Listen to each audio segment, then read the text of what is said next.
दोस्तों, हमारे सनातन धर्म में हर कार्य को करने के कारणों और विधि के बारे में हमारे ग्रंथों और पुराणों में बताया गया है। इन्हीं सभी कार्यों में से कुछ विशेष कार्य हैं किसी व्यक्ति की मृत्यु के बाद किए जाने वाले कार्य, जिन्हें व्यक्ति के जीवन में किए जाने वाले 16 संस्कारों में अंतिम संस्कार माना जाता है। दोस्तों, हमारे सनातन धर्म में मृत्यु के दिन से लेकर 13 दिनों तक कई सारे निमित्त कर्म बताए गए हैं, जो कि मृतक के परिवार को करने होते हैं। इन्हीं में से एक विशेष कर्म होता है मृत व्यक्ति के लिए दसवां करना।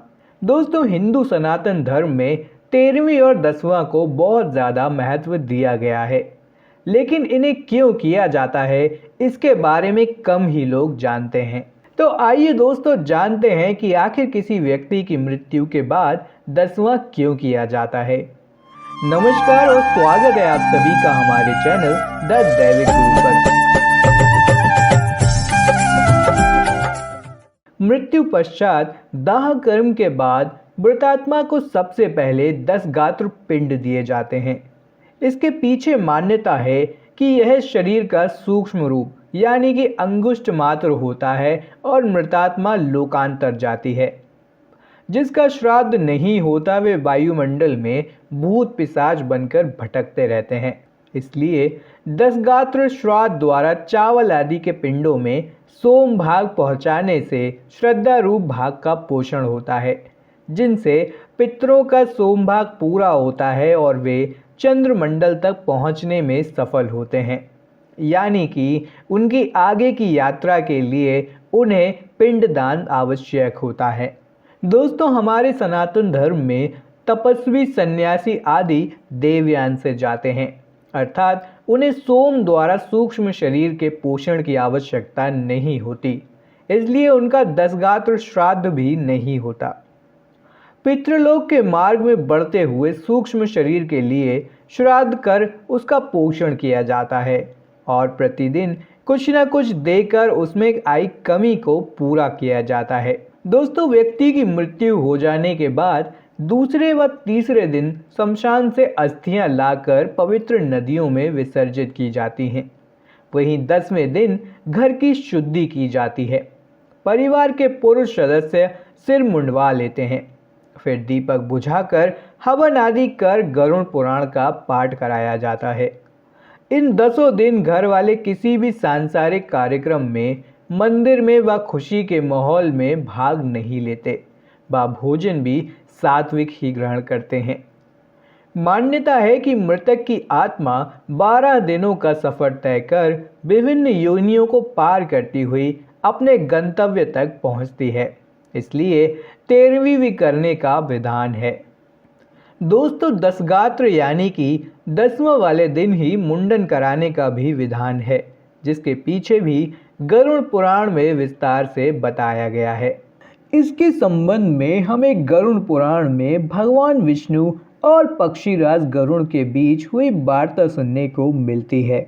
गरुड़ पुराण में भगवान विष्णु पक्षीराज गरुड़ से कहते हैं कि हे ताक्ष, अब मैं ददगात्र विधि को तुमसे कहता हूँ, जिसको धारण करने से सत्पुत्र पितृ ऋण से मुक्त हो जाता है। पुत्र को शोक का परित्याग करके धैर्य धारण कर सात्विक भाव से समन्वित होकर पिता का पिंडदान आदि कर्म करना चाहिए। उसे अश्रुपात नहीं करना चाहिए, क्योंकि बांधवों के द्वारा किए गए अश्रुपात और श्लेष्मपात को विवश होकर पिता रूपी प्रेत पान करता है। इसलिए इस समय निरर्थक शोक करके रोना नहीं चाहिए। यदि मनुष्य हजारों वर्ष रात दिन शोक करता रहे तो भी प्राणी कहीं भी दिखाई नहीं पड़ता। जिसकी उत्पत्ति हुई है उसकी मृत्यु सुनिश्चित है, और जिसकी मृत्यु हुई है उसका जन्म भी निश्चित है।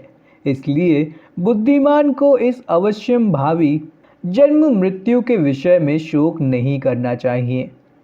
ऐसा कोई दैवीय अथवा मानवीय उपाय नहीं है जिसके द्वारा मनुष्य को प्राप्त हुआ व्यक्ति पुनः यहाँ वापस आ सके।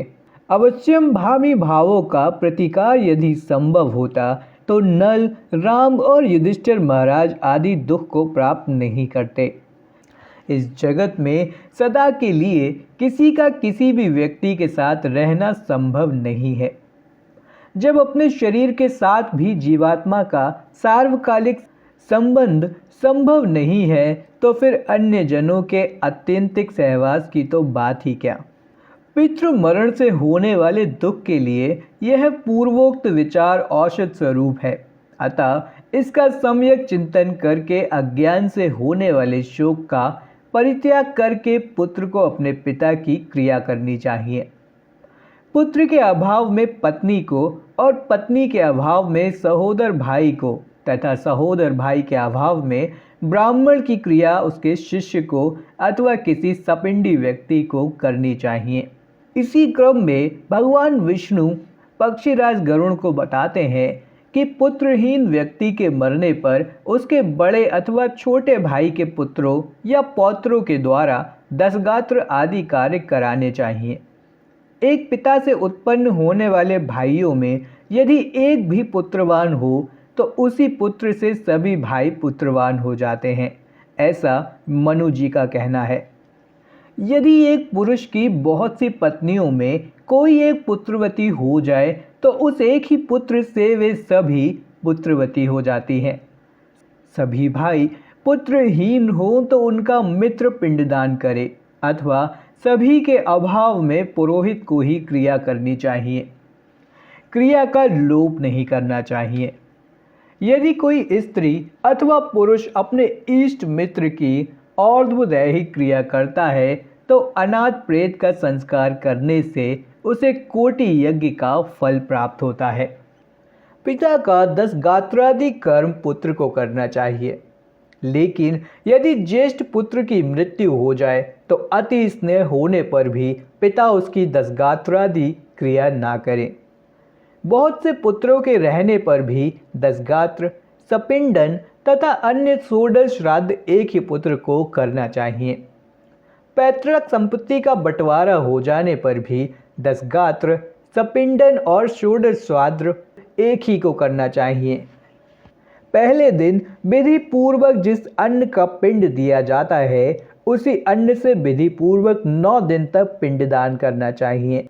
9वें दिन सभी सपिंडी जनों को मृत प्राणी के स्वर्ग की कामना से तैलाभ्यंग करना चाहिए और घर के बाहर स्नान करके दूब एवं लाजा लेकर स्त्रियों को आगे करके मृत प्राणी के घर जाकर उससे यह कहना चाहिए कि दूर्वा के समान आपके कुल की वृद्धि हो तथा लावा के समान आपका कुल विकसित हो। ऐसा कह करके दूर्वा समन्वित लावा को उसके घर में चारों ओर बिखेर देना चाहिए। दोस्तों, 10वें दिन मांस से पिंडदान करना चाहिए, किंतु कलयुग में मांस से पिंडदान शास्त्रता निषिद्ध होने के कारण उड़द से पिंडदान करना चाहिए। 10वें दिन क्षौर कर्म और बंधु बांधवों को मुंडन कराना चाहिए। क्रिया करने वाले पुत्र को भी पुनः मुंडन कराना चाहिए।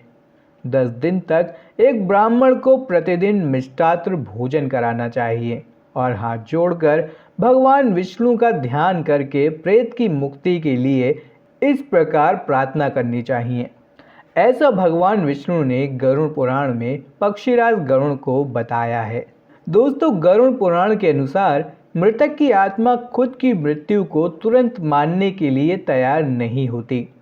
पहले तो वह शव के अगल बगल घूमती है और फिर दाह संस्कार के बाद घर या परिजनों के आसपास, लेकिन इंद्रियों के अभाव के कारण उनका भौतिक संपर्क नहीं हो पाता और इस संपर्क को बनाने में सर के बाल सहायक सिद्ध हो सकते हैं। इसलिए इस संपर्क को पूरी तरह तोड़ने के लिए भी सभी का मुंडन किया जाता है, जिससे कि आपसे मृत आत्मा किसी भी प्रकार से संपर्क को ना साध पाए। तो दोस्तों, आशा करते हैं कि आपको हमारा यह वीडियो ज्ञानवर्धक लगा होगा।